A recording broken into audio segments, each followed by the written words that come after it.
তুমি এখনো বেনামাজি, এখনো সকালবেলা তুমি ঘুমাও, এখনো তুমি আল্লাহকে ভুলে আছো, এখনো তোমার কাছে তওবার কথা তোমার চিন্তাতে আসে নাই।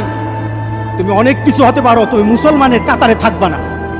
তুমি অনেক কিছু হতে পারো, তুমি ইসলামের কাতারে থাকবা না।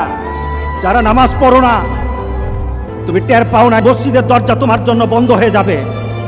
তুমি মনে রেখে দিও, মসজিদের সাথে তোমার সম্পর্ক তোমার হয় নাই, তুমি জান্নাতের দরজাও তুমি খুলতে পারবা না। নামাজের ব্যাপারে আমাদের কোনো সহজতা নাই, কোনো কম্প্রোমাইজ নাই, কারোর সাথে আমার সম্পর্ক নাই। নামাজ আছে তো সম্পর্ক আছে, নামাজ নাই আল্লাহর সাথে তার সম্পর্ক নাই, আমার সাথে তার কোনো সম্পর্ক নাই। আপনি ঘোষণা দেন, পরিবেশ সুন্দর হয়ে যাবে, তওবা কবুল হবে, আল্লাহ আমাদেরকে রক্ষা করবেন, আল্লাহ আমাদেরকে রক্ষা করবেন ইনশাআল্লাহ। আল্লাহর কাছে তওবা করে করে কাঁদি, মাবুদ আমাদেরকে তুমি এই গজব থেকে বাঁচাও, আমাদের গজব থেকে বাঁচাও। আল্লাহ যেন সবাইকে হেফাজত করে, আল্লাহ যেন সবাইকে হেফাজত করে।